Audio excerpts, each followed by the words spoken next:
Purnamada Purnamidam Purnat Purnamudachyate Purnasya Purnamadaya Purnamevavashishyate. Om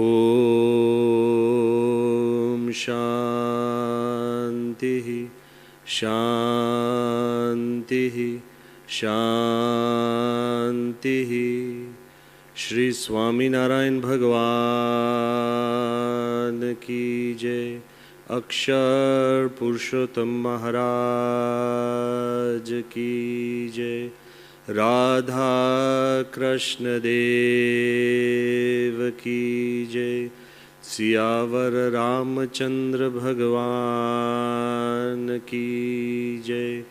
Umapati Mahadev ki jai. Guru Hari Pramukh Swami Maharaj ki jai. Guru Hari Mahan Swami Maharaj ki jai.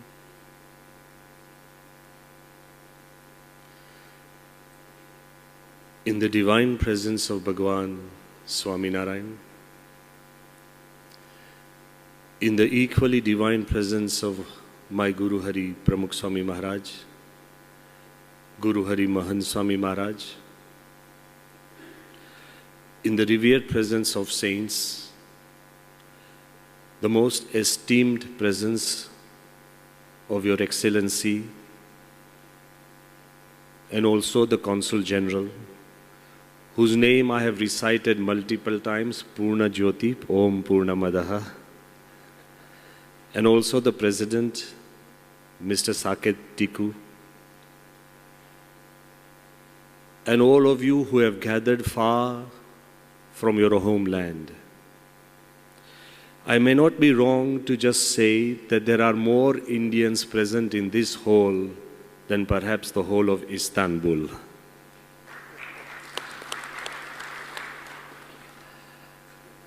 And it also gives me great pleasure to once again reaffirm what Siddharth Bhai Patel said, that if I had to thank one person for being here, it has to be Siddharth Bhai, his personal love for me.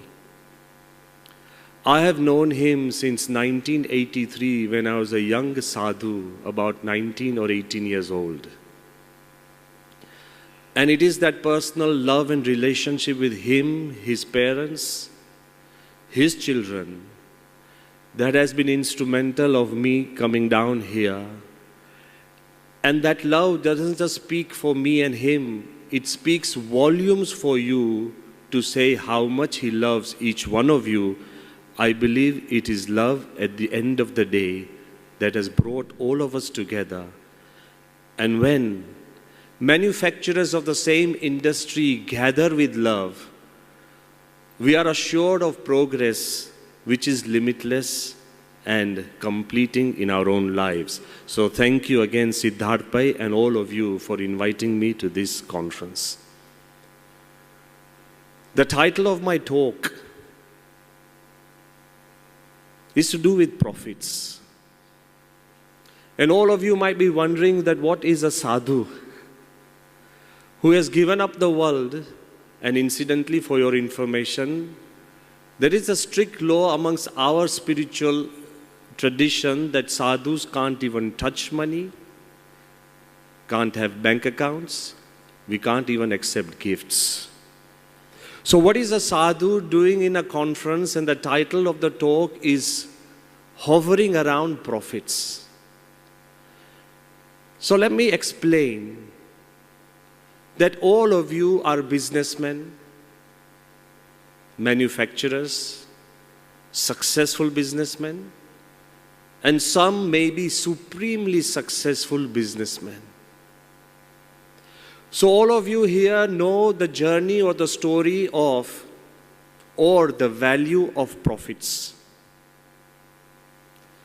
But let me take you beyond that and explain to you the profit of values. The value of profits would be a simple journey that if you have an idea alone is imagination until it is turned into an invention. But an invention itself is a fascination.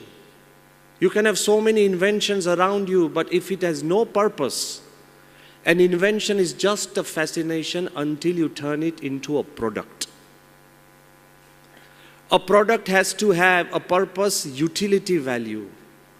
I could have something beautiful in my house, but if it's not meaningful or it is not utilized, it's not a product. A product alone can be a patent. You can patent a product. But if you can't push it into the production line, then a product alone is meaningless. So for a product to be meaningful to multiple people and for it to become into a production line, till then it is meaningless. But if you take an idea, create an invention, turn it into a product, and then you turn it into a production line, until those products begin to sell, they are worthless. But selling something is not enough. We know so many companies that create so many products, and yes, they sell so many things, but if they don't turn into profits, your figures have to show profits, they have to turn into profits, till then everything is worthless. So all of you here, because you are successful, you know of the entire journey of taking an idea and turning it into profits. Despite the fact that your industry is hazardous, despite the fact that your industry is sensitive and critical, you have the ability and know-how of turning an idea into a profit. But let me take you beyond the hill. There is a world beyond profits. Because profits themselves are uncertain. They are fickle and feeble. You know the reason why profits are uncertain? Because they are dependent on so many factors. It could be production, it could be raw material, it could be the exchange rate, it could be the commitment of your workers, it could be strikes, it could be anything. So profits are uncertain, they are feeble, they are fickle. To make your profits stable, sustainable, to add stability and sustainability and a sense of dignity to our profits, you need values. Because values add life to what you and I are. So how do you turn profits into something which are sustainable and that they add value to your own life? Every man or woman on this earth wants to be successful. Who doesn't want to make money? Who doesn't want to create a name? But this evening or this morning, I want to explain to you, we want a name that is respected. And if you want fame that is accepted, I can give you a list of rich people who may not be really respected. And there are so many famous people on this earth who perhaps are not even accepted. They may be put into the bracket of weird, outlandish, not natural. So if we add values to what we have, profits, and if we can generate profits through a system of values, we will be able to create a name that is respected and fame that is accepted. But to understand this in a more genuine way or in its own raw status, let me take you into the jungles of creation. When the early man was roaming the forests, This is an anecdote, perhaps it's imaginary, but the purpose or the message of the story is absolutely real. This early man, he was roaming in the forest, and of course he was threatened by every animal, and more so by the king of the jungle, that's the lion. The man is roaming the forest, the lion starts chasing the man. For his own life, man starts running here and there, helter-skelter. The lion is chasing the man. To save himself, he finds a tree and starts climbing the tree. Obviously, the tree is the terrain of the monkeys. Straight away, a huge monkey stops man climbing the tree and says, hey, you left the trees long ago. You don't belong here, so go back to your ground. That's when man, his ability to strike a deal, I think all these words would be very familiar with you. His ability to negotiate, his ability to save his skin at any cost came into play. So there in the middle of the tree trunk, man starts arguing with this monkey and says, hey, let's negotiate. The monkey says, no, the time of negotiations are over. You belong to the ground. I belong to the tree. You left the tree of your own will, so go back to the ground. Man says, hey, look, beneath me, there's a lion. He's a common enemy. He eats me and eats you. So when we have a common enemy, let's become friends. That's how friendships and cooperations are mostly forged. The monkey starts listening to man, and as he climbs up into the tree, and there the lion, he very well knows that sometime, in few days or a few more weeks, one of them has to come down, and they are my ready meat and meal. So lion starts circling the tree. Man and the monkey are talking. The monkey says, oh no, all your life you have ridiculed me, made fun of me, you've joked about me. Man says, that was the past, forget it, not now. If you save me, if you keep me on the tree, from now onwards, I'll never make fun of you. And I will teach my generation to adore monkeys. So please let me be on the tree. While they're on the tree, again, the typical mind of man. He tells the monkey, yes, what's the point of both of us keeping awake?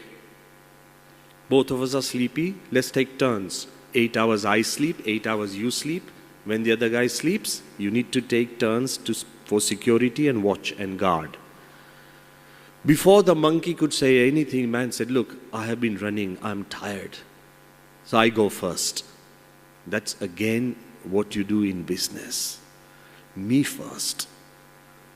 So the man goes to sleep on the branches. The monkey is watching guard, keeping guard. After a couple of minutes, the lion, he whispers to the monkey, say, hey, all you need to do is to give this man a little shove. And if he's down, he's my meal. Nobody will know. Nobody is watching. Just give him a little shove. And man is dead, and we'll celebrate. The monkey said, no, I've given him my word. This is the first time man has come to me. I've given him my word. I will not break my word. The lion says, but think about it. He has been ridiculing you, your whole ancestors, the entire generation of monkeys. So what's wrong in taking revenge and settling the score now? Give him a little nudge. He's dead, finished, I'll go. And I guarantee you that you can freely roam the forest without any creature touching you, fearlessly. Reward and punishment. The monkey says, no. My ancestors have given me a value that I will not break my word and my promise given to anybody. So I won't do it. After 8 hours, man wakes up. It's the monkey's time to go to sleep. The lion has already decided that they have grouped up, so there's no point of me talking with man or negotiating with man. But before the lion could understand, the monkey is sleeping, man whispers to the lion and says, hey, Can we strike a deal? Typical man. The lion says what? He says, you want a meal and I want a life. I'll just push the monkey, you eat him, have your stomachs filled, and I'll go free. And from now onwards, we will not breathe a word about it. You are still the king of the jungle, but I am a free man. The lion understands this, says, okay, man is negotiating and striking a deal. Just when man was about to push the monkey gets up, springs up to life and gets hold of man. He says, I knew it. I knew it. You're a typical man, double-crossing, cheating, deceitful, conceiting. So now I'm not going to let you go. You go down to the lion, you're dead. He's hanging the man and holding him by his throat. He's about to throw him down. Man said, hey, wait a minute, I was just joking. Don't believe the lion. I never had anything planned. I was just trying to test the lion, whether he falls for it or not. Please, please forget it. It was just a joke. It's some slip of mine, some mistake. I'm emotionally wounded. I'm tired. Please forgive me. The monkey says, I forgive you on one account. I forgive you on one account. From now onwards, never tell anyone that man descended from the monkeys. Man never evolved from the monkeys. Man has just devolved. We monkeys don't break the values that we are designed for. But ask yourselves how many times we sacrifice our own values for the sake of profit, for the sake of saving our skin, for the sake of striking a deal. The story of man is very gently encapsulated in this little story. For the sake of profit, if we are ready to sacrifice every value that we have, we need to really reconsider everything. We live in an age of guided missiles but misguided men. We live in an age where we know the price of everything through the internet, but the value of almost nothing. We live in an age of fake news, fake identities, fake promises, fake deals, fake existence, where we have somehow lost the touch of reality. Diplomacy is perhaps at such a high level that somewhere between the lines, truth has lost its own meaning. And I want to really emphasize that, of course, Your Excellency, there are very much more emerging problems and immediate problems across the horizon. But I perhaps feel that the disappearing of forest, the disappearing of clean water, the disappearing of clean air are very threatening. Perhaps climate change is a great problem in front of our eyes, but I still believe that disappearing of human values is a greater challenge, for that makes us human and keeps us human. How many times we break off relationships? Have we ever wondered that we live in an age, at no point in history have there been more peace conferences, awareness for peace, peace seminars, peace books, peace ideas, and people like us roaming the world talking and preaching peace, peace and peace. At no point in human history there have been more discussions on peace and awareness on peace than today. Then why the largest earning industry in our world is still armaments? Where are the values that actually make us? Let me take you a step further. At no point in human history have there been more industries on entertainment and generating happiness. Think about it. Movies, resorts, entertainment industries, tourism, destination places, video games, customized entertainment, At no point in human history have we invested and produced more points of entertainment than why somebody told me that the surest selling drug in the world is antidepressant. Somewhere down the line, we have lost our path. We are creating success after success, but somehow losing the values that have made us successful and happy. Let me ask you a very frank question. Let me ask you a very frank question. Who doesn't know pornography is bad? Which country, which culture, which person does not know that pornography is bad? Then why does it still exist? You know, we have created a world of public successes, but somehow private failures. As the famous comedian Charles Chaplin, as he was passing through Europe, he came to Germany. In Cologne, there was a competition, look-alike Charlie Chaplin. Knowing and being Charlie Chaplin, he decided to enter into that competition.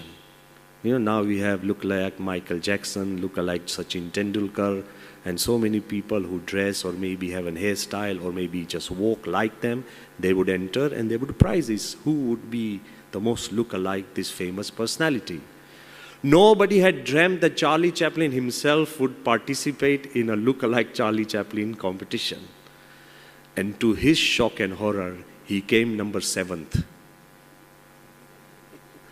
He writes in his memoirs that I was shocked that in a look-alike Charlie Chaplin competition, I came number 7th because there were 6 other people who looked more likely me than me myself. That's when he writes that we live in a world where showmen succeed and real men fail. I want to ask you, is money the only thing in our lives? Or can profits be equated in some other way, in a different way? If money was the only thing, then excellence alone can help you attain that. But ethics and values are the only things will help you sustain your own life and also broaden or create profits in a different way. I brought some 9 names, and I don't want to be wrong, that's why I wrote them in a piece of paper. It was in 1923, and this example has almost become like a legend. It was in 1923 that 9 of the most successful businessmen and financiers of the world got together in Chicago, just like a conference like we have now. And these 9 people, they said they controlled more money than majority of treasury of not just the United States, but most of the countries put together. And the 9 names I would just like to read out quickly to you. One was Charles Schwab. He was the president of the largest steel industry, Bethlehem Steel. Samuel Insull. He was the president of the largest utility firm, General Electric. Howard Hobson. He was the president of the largest gas industry, Associated Gas. Then Arthur Cutten. He was a big wheat speculator. Then Richard Whitney. He was the president of New York Stock Exchange. Then Albert Fall. He was the member of President Hoover's cabinet, advisor to the president in the matters of finance. Then Jesse Livermore. He was the greatest bear on Wall Street who controlled the movements of shares. Then Leon Fraser. He was the president of the Bank of Settlements where companies did not agree. The Bank of Settlement, look at the figures. And Ivor Kruger. He was the head of the largest monopoly of the world. 9 people who control the economies and the wealth of nations had got together in 1923, and after 25 years, one was bankrupt, one was in a mental asylum, 3 had committed suicides, and 3 and 4 were in prisons. I want to ask you, what happened? Wealth alone and profits alone will not give you your life. We abhor the idea of the ancient times where people sold their wives and their children and their friends for the sake of profits. We snigger. We belittle them. But are you ready to sell your own lives for the sake of profits? Recently, in the scandal of Cambridge Analytica, where Facebook was put on trial for selling ideas and identities and information regarding people, and we ridicule and mock Facebook and we take it to trial, but I want to ask you, there is a saying that if anything is free on the internet, then the product is you. When you take something free and give your information in your tastes and dislikes, you are the product that is being sold. For the sake of profits, we can't sell ourselves and our values. Because profits are there, and I don't want to say they're not there. But for the sake of profits, we can't reduce ourselves to such a level that values which have made us, our business, and strictly limiting yourself and myself to business, there was a time when businesses were done by trust,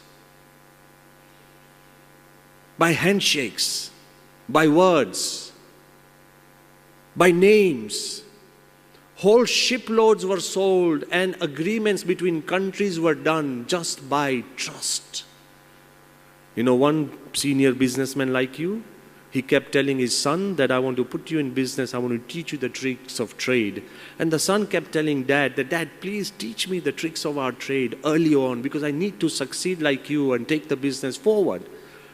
His dad said, okay, at 12 o'clock at night, he asked his son, okay, come along, get onto this huge wall, which was about 10 or 15 feet high. The kid got up to that wall. And he says, okay, son, can you see me? He said, yes. Can you hear me? Of course, Dad. What is the distance between the top and the bottom? He said, 15 foot. He said, do you think I'm here and I can catch you? Of course, Dad. You've caught me so many times. Of course, I can catch you. Suddenly, the dad turns off the light. And the son says, Dad, I can't see you. He said, but can you hear me? I'm teaching you the trade of business. He said, I can hear you. Can you feel me that I'm right at the bottom of the wall? He said, yes. He said, then jump. He said, Dad, but I can't see you. He said, but I can see you, so jump. Just jump. And the kid jumps. The dad doesn't catch him. He falls on his ground.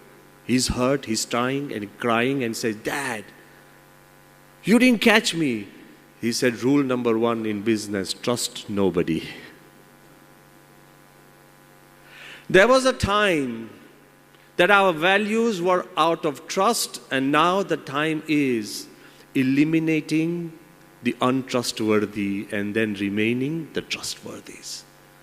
Look at your agreements. I'm not an expert on any agreement, trade agreements between countries, between businesses, between corporations.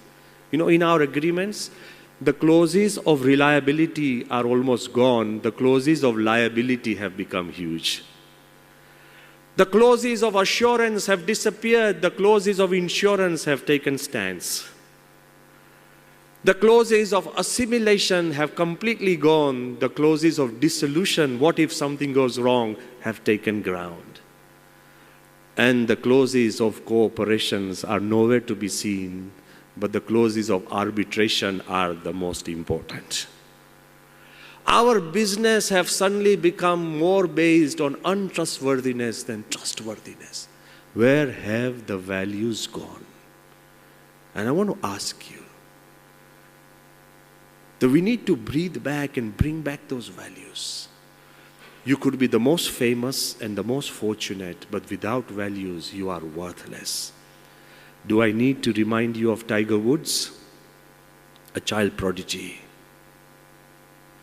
It is said that almost 683 weeks he remained the best golfer of the planet.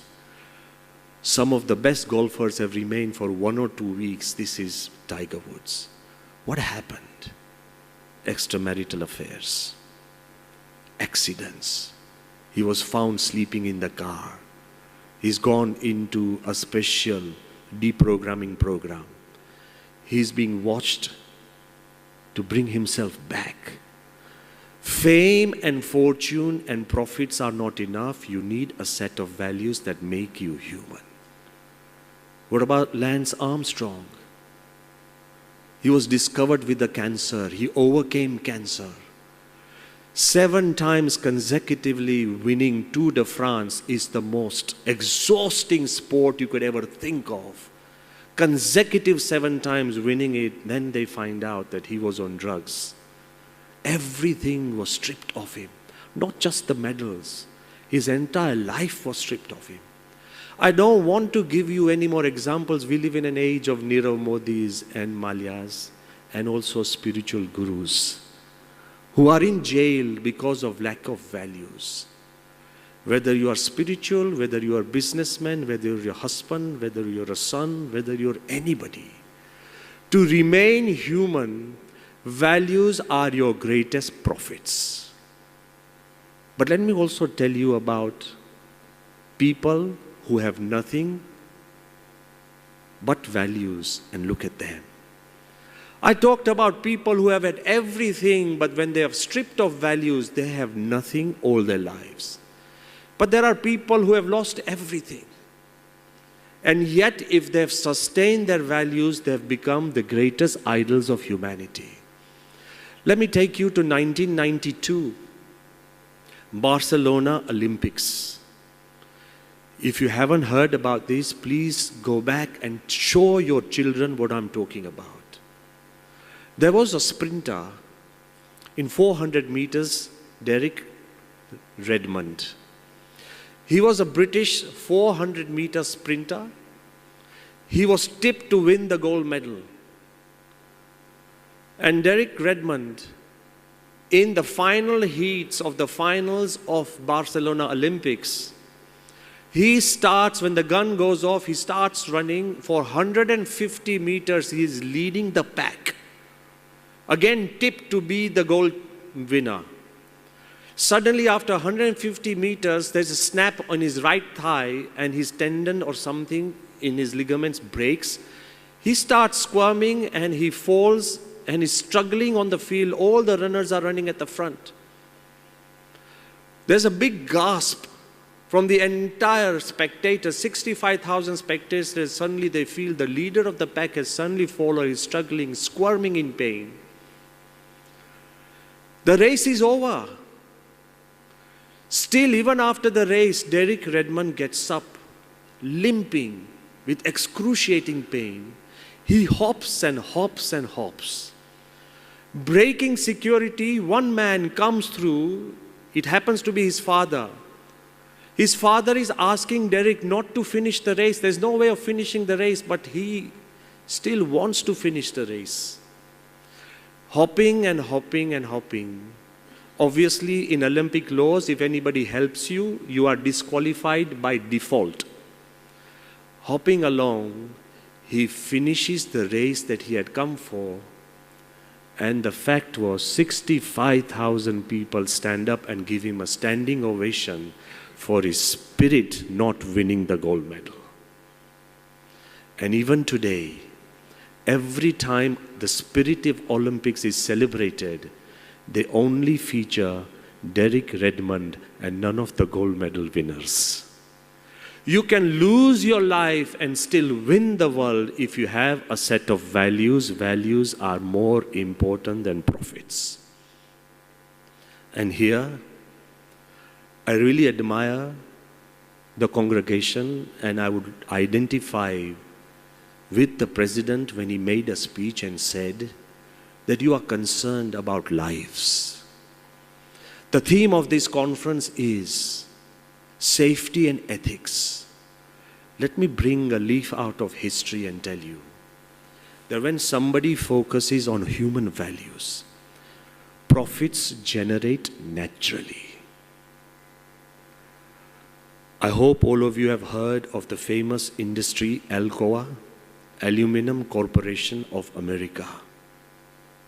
One of the largest aluminum industry with presence in 40 different countries. It's not small, 40 countries. Almost 200,000 people employed. That industry was going to the dogs. There's no way, loss after loss after loss after loss, there was no way this industry could come up. The board of directors decided that we need to breathe back life into our industry. So let's bring in a new dynamic CEO who would take care of the industry and bring a huge change. Get ready for the surprise. They roped in 1987, they roped in Paul O'Neill. Go back and check the facts. Paul O'Neill. He came in as the CEO. The first meeting of the board of directors, everybody is hoping, the investors are hoping, everybody is hoping that this young dynamic CEO will turn the fortunes of the entire Alcoa. You know, they were all expecting huge chiefs. They were all expecting a great lecture. They were expecting a presentation. They were expecting facts and figures of how we can breathe back profits, profits, profits. The first lecture by the CEO, Paul O'Neill, to the board of directors was less than 10 minutes. He came without papers. He got up and he said, "My prime concern for Alcoa is safety." Does it ring a bell? Mr. President, does it ring a bell? He said, "My concern for Alcoa is safety, supreme safety. I have found that because of injuries and lack of safety, every 100 days, 2 days are lost in the factory. I want to bring it down from 2 to 0. That is my goal. There is no other issues today to be discussed. It's just safety." Suddenly one guy from the board, he raised his hand and said, but what about the profits? He said, "My only profit is safety. Thank you very much." The meeting is concluded. Straight away, some of the board members, they went back to their investors and they said, "God, we've got a hippie in the room. He's crazy. Nothing can happen." He did not just make this speech, he righted it off with special laws and sub-laws. He said, if in any company there's an injury and it takes life, by default that manager is suspended. If any of my little factory, if there's an injury when a worker has to lose days because of that injury, it's serious, tell me, I personally will go there and look after him. All the days that the worker misses, his wages should be doubled. And that wage should be cut from the manager. Whosever fault it is, I don't want injuries in our factories, and it creates a feeling of safety. He went on and on and on. He created a system. And in the factory where there are no injuries, I will raise the wages equally for the entire factory floor. You know, to everybody's surprise, all the little people working on the floor, they got a feeling that there's a guy at the top and he cares about our lives. There's a guy at the top and he cares about my individual life. The commitment grew, injuries decreased, and they say in the first year after he took over, the entire company made $1 billion profit in just 1 year. And by the time he left office, the net worth of Alcoa was 27 billion, all because of the measures he took on safety. He proved to the world that there are profits in values. You may grow in numbers, but he proved to the world that there is a guy at the top who cares about the small men at the bottom. It is love and commitment that generates this environment. But sometimes you may have to take difficult decisions, because I want to keep to this idea of safety and ethics. You may have to take decisions that actually burn your pockets. You know why most of the industrialists don't go for the safety measures? Because it's too much hassle and it's too much money. And most of the people in India, we feel that we have enough population, so life is expendable. It isn't. Do you have a heart? Then that heart should speak. So let me give you another example from your world. I don't want to quote examples from the scriptures. Let me give you an example from your own world. That sometimes even when you see the figures running low, there is a profit even in those figures. In 1978, again, I'll go by the book and give you perfect ideas because that's very important. In 1976, a pharmaceutical company in America, Merck and Company, I think you've heard about it, a very famous pharmaceutical company. Their researcher, William Campbell, he was researching on parasites, creating a drug for parasites. In 78, when he was working on this, suddenly he found out that his little drug, which he was making for parasites, could work for river blindness. Now, river blindness, perhaps you've not even heard of the disease. It's not like cholesterol or hearts and things like that. It's something which is only common to the poorest of the poor part of the world, like West Africa, deserts of the Sahara. It's carried by a mosquito. Parasites are given into the bloodstream, and those parasites then deposit themselves into the eye. As time goes, people become blind. So when they found out that this researcher said that there is scope of finding a cure to river blindness, should we or should we not go ahead? All the facts and figures told this young new CEO or vice president of the company, Merck.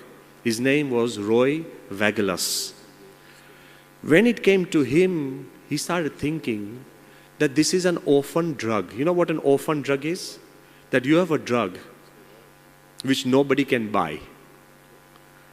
Because the people that affect it are poor, they can't afford it. What's the use of creating a drug which doesn't sell? So it's known as an orphan drug. So what's the point? You know, to take one drug from research to actual production, it costs about $200 million.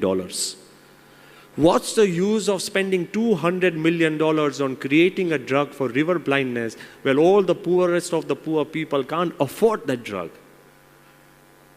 Our duty is towards the investors, our duty is to the board of directors, our duty is to the people who shareholders.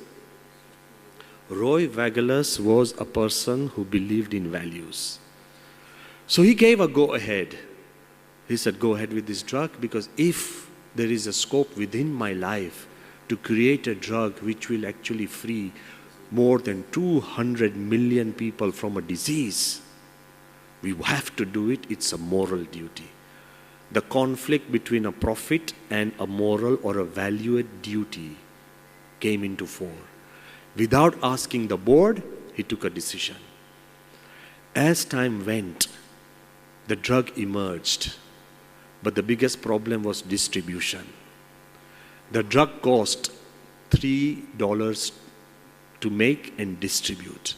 It wasn't possible. He went to WHO.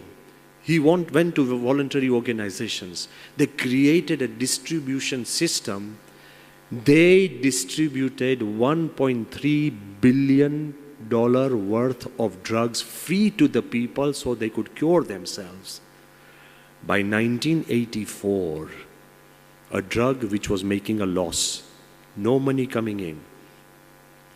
Japan, which was completely closed to any foreign pharmaceutical company, on the sheer basis of ethics, they allowed Merck to enter Japan in 1984, and after that, there's no looking back.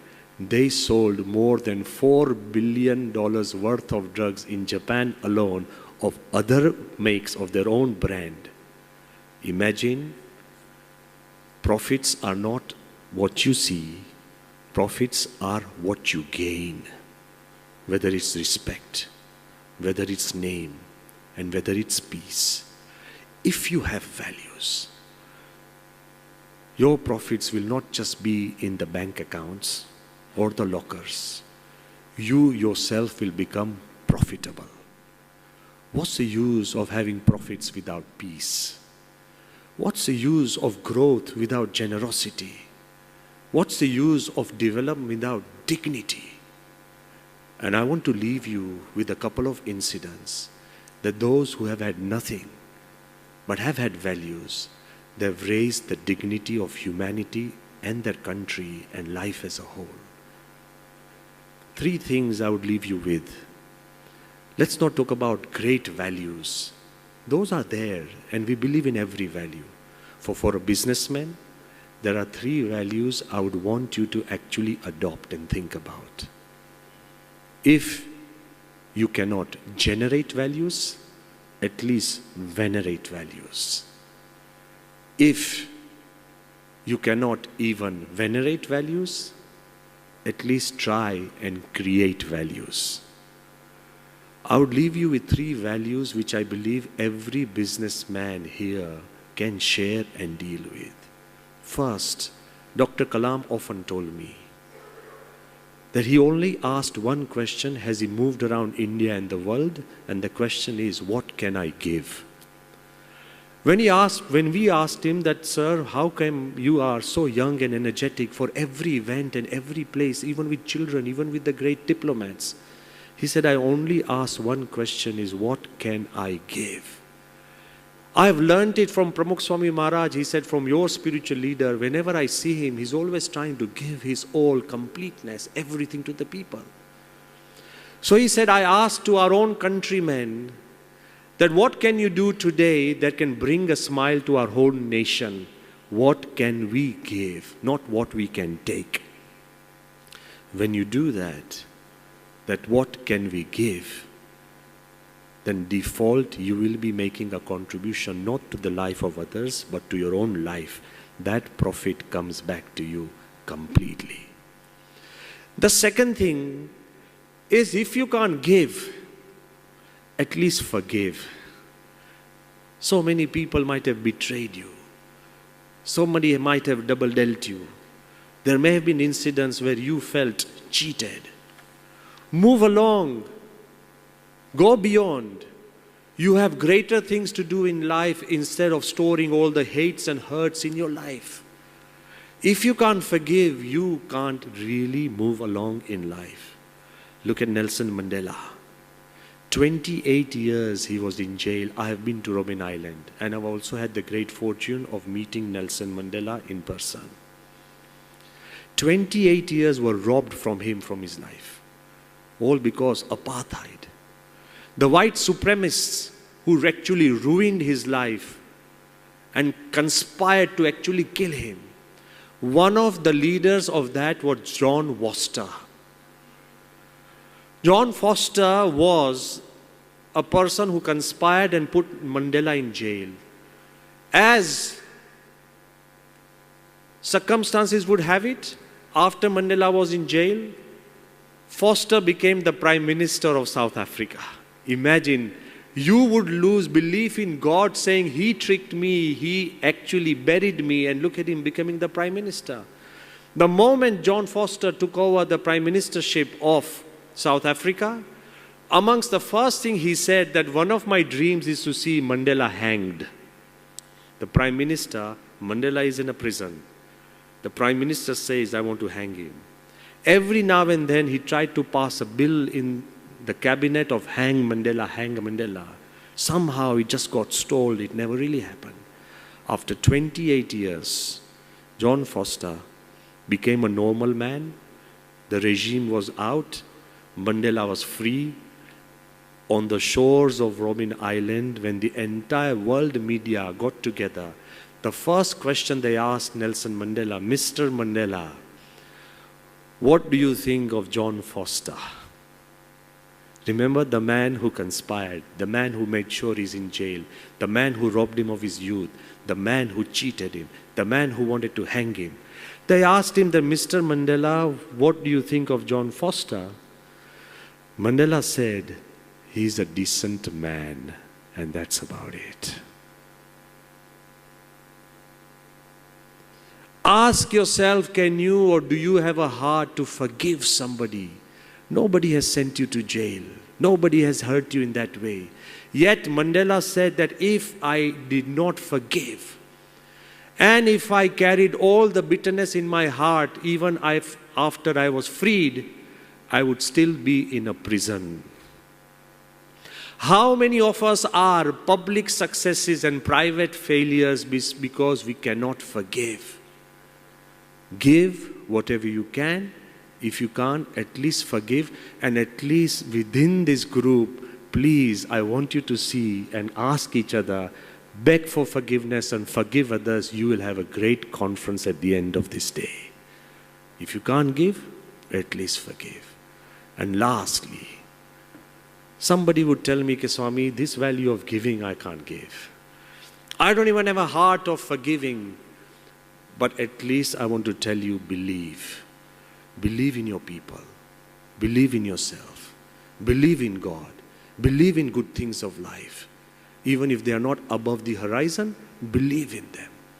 And when you believe and you have a strength of belief in a higher being or identity, even in higher values, you won't be able to be shaken from what you are. You will have a strong life.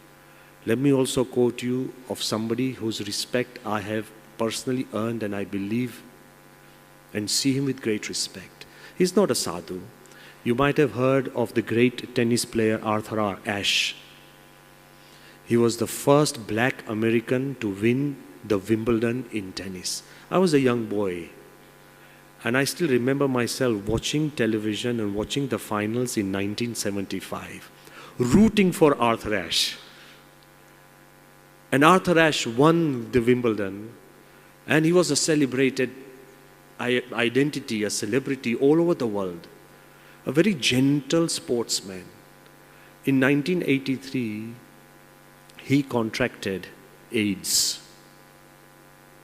And it was done through the fault of a hospital in blood transfusion. Everybody was horrified. Arthur Ashe could have gone legally, gone after the hospital, gone after the person or perpetrator that gave him a horrible disease. But look at his way. One fan wrote to Arthur Ashe and said that, Mr. Ashe, you are the most celebrated sportsman of our country and of the world. Such a nice gentleman. I wonder why God chose you for such a horrible disease. You know, many times we feel, why me? So many times we argue, just me? We feel victims. We think everybody has deserted and we feel life is not fair. Arthur Ashe had all the elements and ingredients to ask, why me? You know what he wrote to the fan, which I also have in my diary? He wrote back that in this world there are 50 million people who learn to hold the tennis racket. Of that 50 million, 5 million actually learn how to bounce the ball. Of that 5 million, 500,000, 500,000 actually learn the rules of tennis. Of that 50,000 play tennis. Of that 5,000 play professional tennis. Of that 500 enter the circuit. Of that only 50 enter Wimbledon. And of that only one wins. When I was holding the trophy of Wimbledon, I never asked God, why me? Why should I ask God now, why me? In our times of success, we never ask. In our times of challenges, we stop believing. The real time to sustain your belief and beliefs are the times which are challenging. His Holiness Pramukh Swami Maharaj, and I believe everybody sees our London temple as perhaps the most successful temple in the world, is featured in the Guinness Book of World Records, in the Reader's Digest, is featured in so many places. Recently, Britain voted for one of the best and the most enterprising and eco-friendly religious building in the whole of England. The London Swaminarayan Mandir won that award. When the Olympic Committee in 2012 was searching for symbols and emblems to decorate the Olympic souvenirs, amongst the 10 buildings it selected from England, one was the non-British building of BAPS Swaminarayan Hindu Temple. When the temple was opened, the whole of Britain celebrated. But guess how France celebrated it? Because France and England are always at loggerheads. Le Monde featured the headline columns when the London temple was opened in 1995. Le Monde featured a headline saying, "The Empire Strikes Back." For 200 years, the British ruled and ruined India. What a beautiful way of taking revenge by creating a beautiful temple in the heart of London. Congratulations, India. So the London temple has been celebrated throughout by countries, by people, it's the first traditional Hindu temple in the whole of the Western Hemisphere.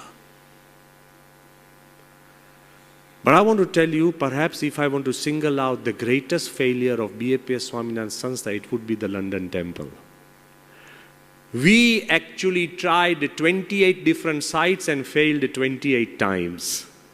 Some sites were too difficult, some sites had too many problems, some sites were too expensive. We never wanted to build a temple in Neasden.